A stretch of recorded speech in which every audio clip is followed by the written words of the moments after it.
All right. I weren't actually going to do any videos today, but this come up on the Sean Atwood channel. He had some fella on called Ryan Dawson who was talking about this. Yeah, Prince Andrew's accuser and she accused Jeffrey Epstein as well as unalived herself, which again is way more suspicious. And that's something I want to say. I'm halfway through what Ryan Dawson was talking about on Sean Atwood, but he was on there saying, I hate the fact that people are jumping to the fact that this is suspicious. There's no evidence. And then he explained that the crash wasn't that fatal, like it wasn't that bad.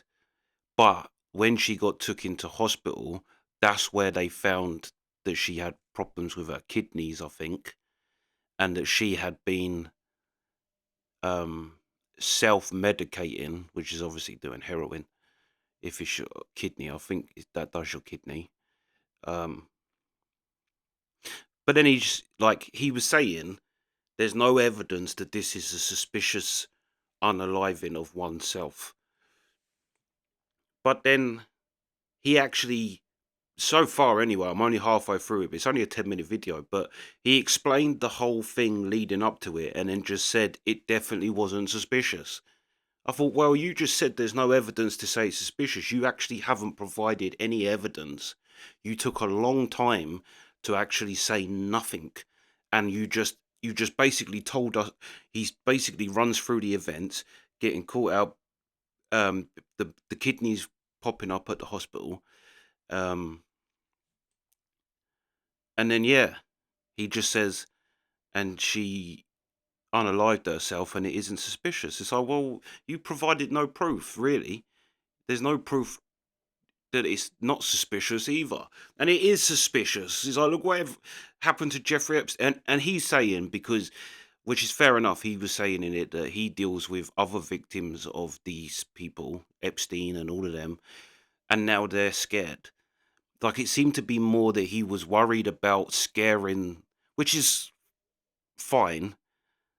But then also, if this is suspicious, don't just say it's not suspicious to not scare them and then falsely lead them into something they think is safe by coming out and publicly talking about these things when they're going to get unalived. Do you know what I mean? All right, you're saying don't say it's suspicious because there's no proof. There's no proof that it's not suspicious either.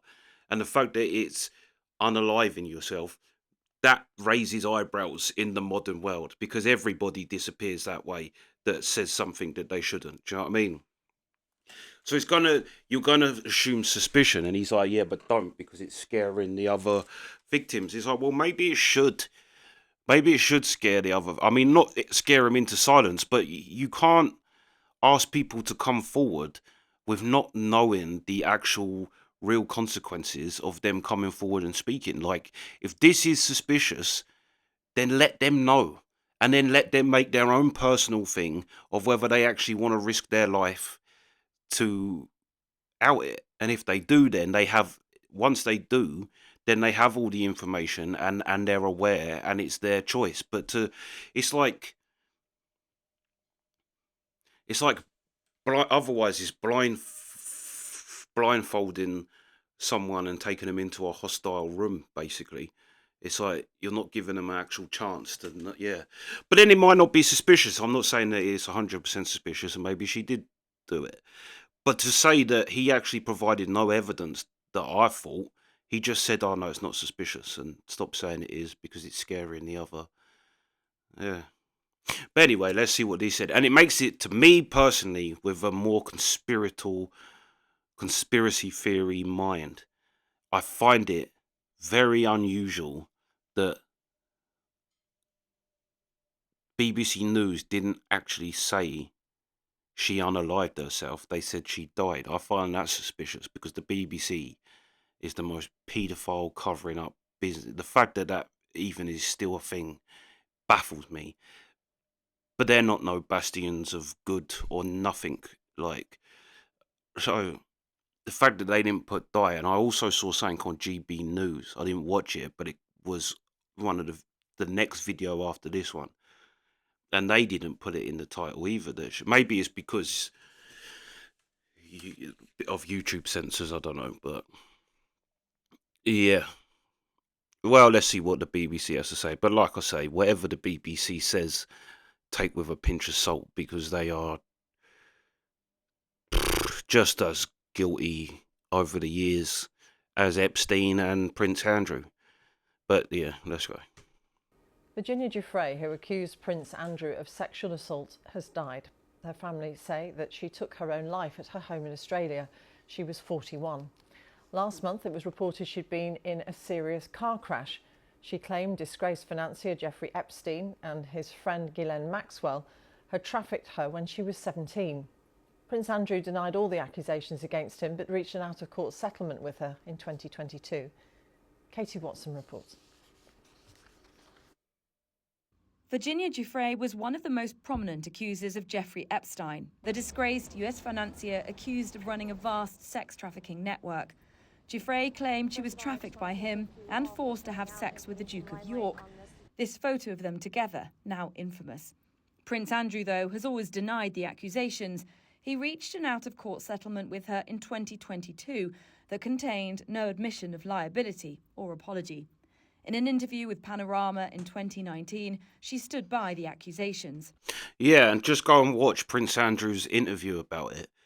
Whoever said that that was a good idea for him to do? Do you know what I mean? You could, before watching that interview, I'd have said, well, you don't know, it's his word against hers. Do you know what I mean? You don't know. After watching that interview, it's like he'd done it. Like he's so. No, that photo is taken upstairs in the house. I've never been upstairs in that house. A lawyer would be going, bruv, shut up. It's like you've already admitted that you've been in the downstairs of the house then. By saying, and you've also admitted that you know what the upstairs looks like from the picture. So you have been up there. And no, because she said I was very sweaty, and actually I medically couldn't sweat at that point. So that's obviously, it's like, his legal representative must have been thinking, what is he doing? Yeah. Just go and watch his interview. It's the craziest thing you've ever heard in your life. And it's like, yeah, you did it, you freak. He knows what happened. I know what happened.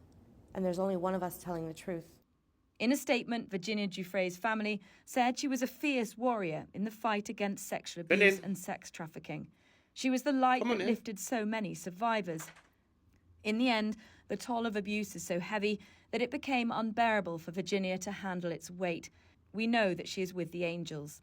Born in the US, the 41-year-old had recently been living with her children and husband close to Perth, but recent reports suggest the couple had split after 22 years of marriage.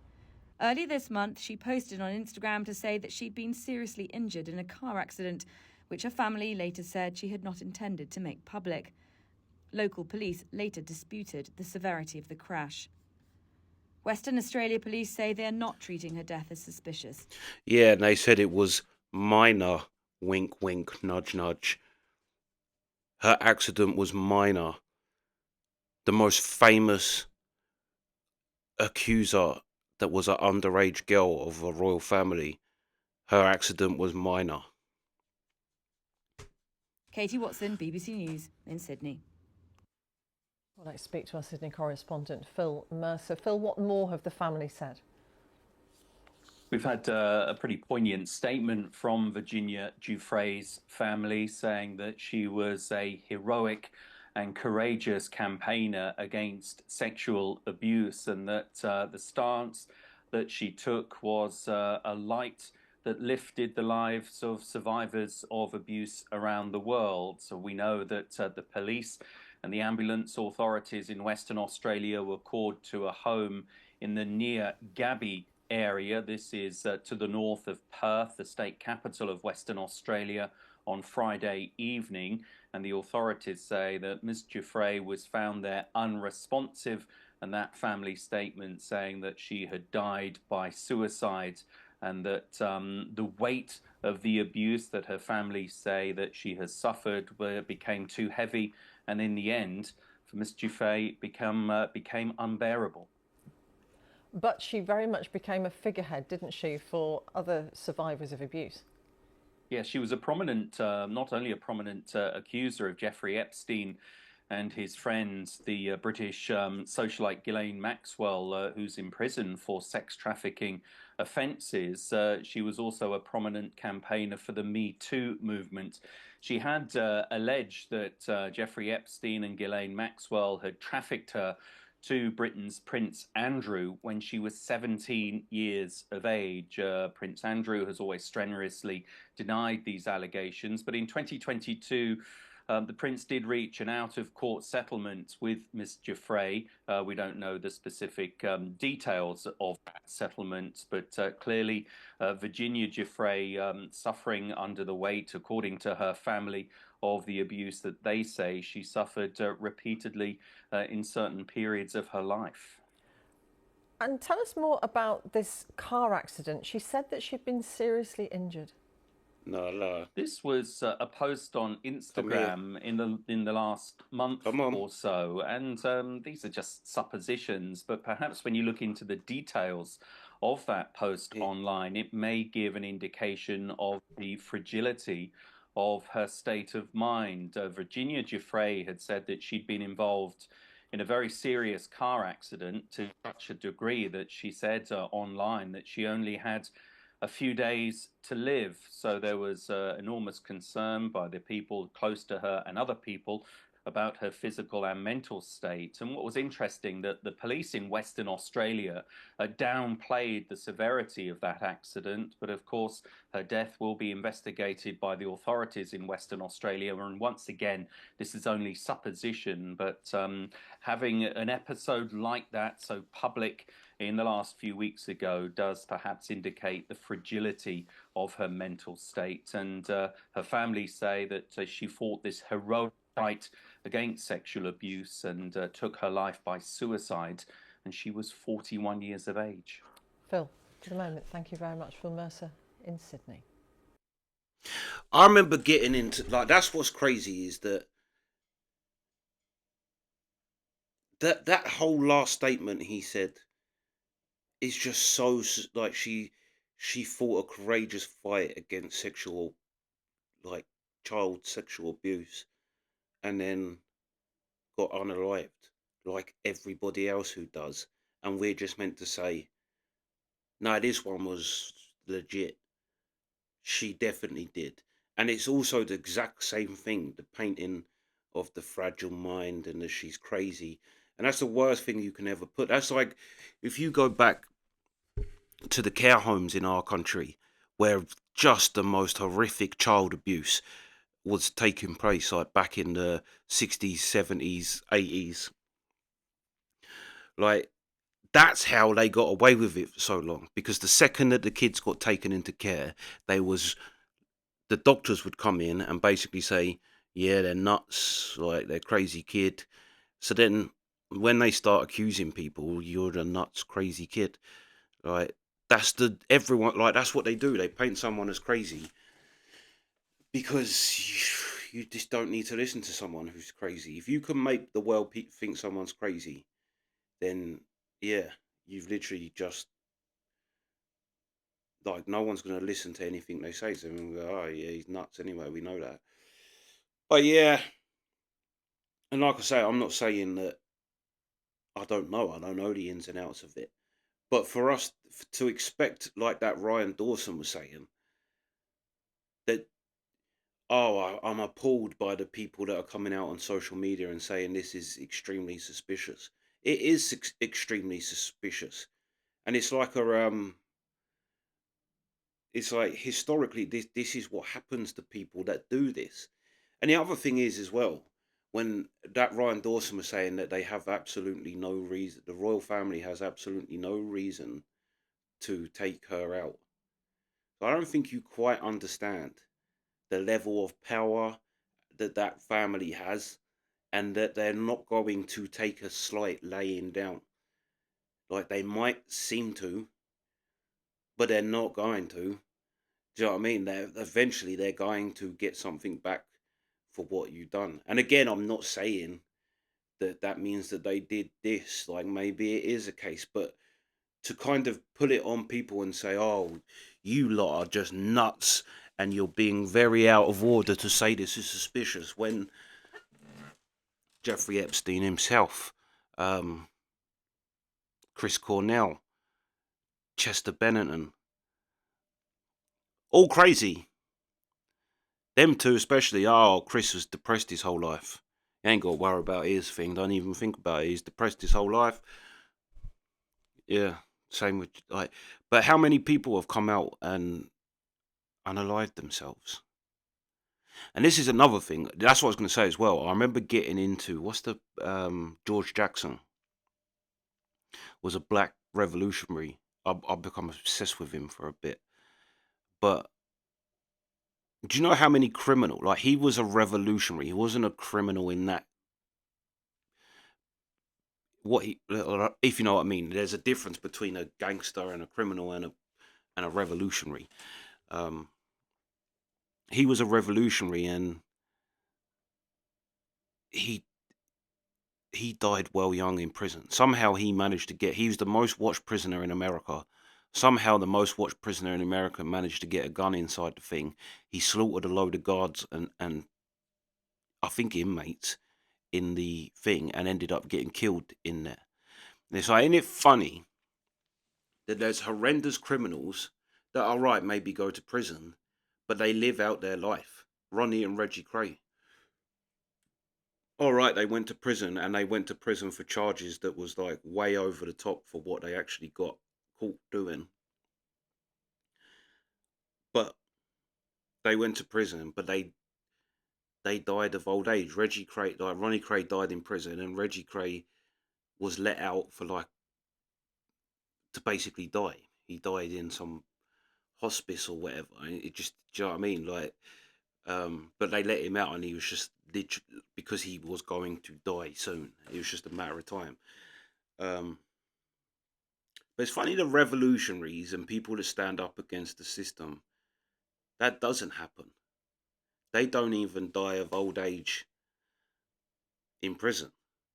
They somehow, and like George Jackson, you tell me that's not. That's why the George Jackson story piqued my interest, is because how can someone be the most watched prisoner but still manage to get a gun on the wing? Like that just doesn't happen. Doesn't happen. But obviously, somewhere along the line, they let it so that they could kill him. Basically, like once he's got it in there, he does some madness with a gun. Then you've got the right to go in and kill him, and no one's going to think anything. But he was a revolutionary, not a criminal. It's funny that revolutionaries die young, and people that are anti-establishment and whatever die young. Yeah. But let me know your thoughts. Like I say, I'm not saying that I don't know the details. I haven't followed this woman's life and whatever. I don't know. Maybe it is just completely coincidence that she really did unalive herself and everybody else was suspicious and she's not. But that's what I mean. It's like you can't put it on the public to go. And the other thing is that family does not let things go like they're not going to take a pub because they can't answer publicly either. They're not meant to. That's why the Prince Andrew thing was so crazy because normally, like the Queen was criticised for things. She never made public things to say, "Oh, I'm addressing this." They don't answer things publicly, but they will answer it.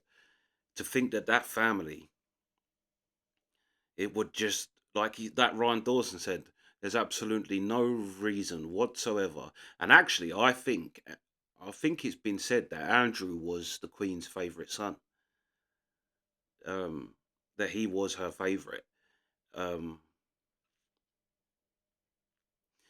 so yeah, it's like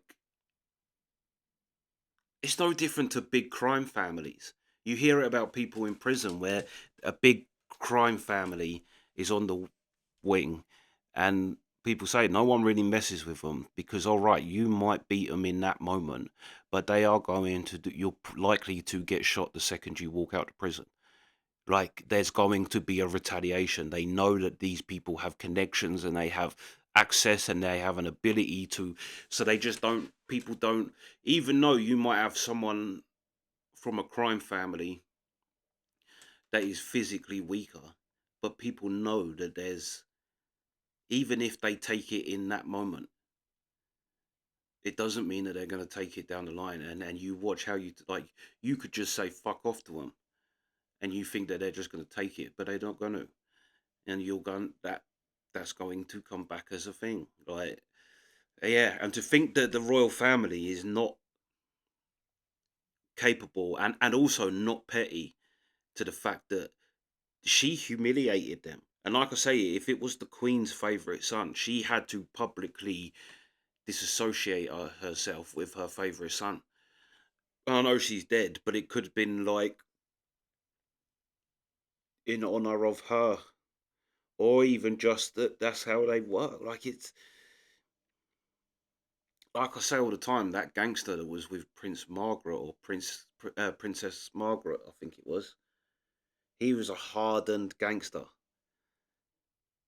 and they made whatever, the royal family sent some people to go and pick him up, and whatever they said to this hardened gangster who's not afraid of anyone, made him shit himself.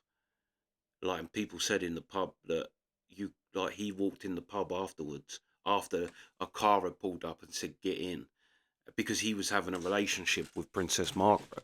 I'm thinking it's Princess Margaret or Princess Anne, but it had become public, and obviously that's an embarrassment. And yeah, he was walking to the pub one day and a car pulled up and they said get in. And people in the pub said he never said actually what was said in that car. They was like, but we could see he was physically, visibly shaken, like, by what that experience, whatever they said, which I think personally would have been like, your mum gets her hair done here, she goes shopping here, your kids go to this school. If you don't cut ties, then we are going to take out your whole family. It had to be what else is going to scare a hardened gangster like that? Like, enough that he's going to cut all ties with someone. And they said, like, he was a loud, um, Jack the Lad type of person. But that day, after the royal family representative stopped him, it was like he was terrified. You could see it in him. And that's what I mean. To think that to say that the royal family has no um, reason to retaliate against that woman is madness. They absolutely do. She publicly humiliated them and dragged them into a conspiracy that's, yeah, yeah. But let me know your thoughts. That's the reaction. Sweet.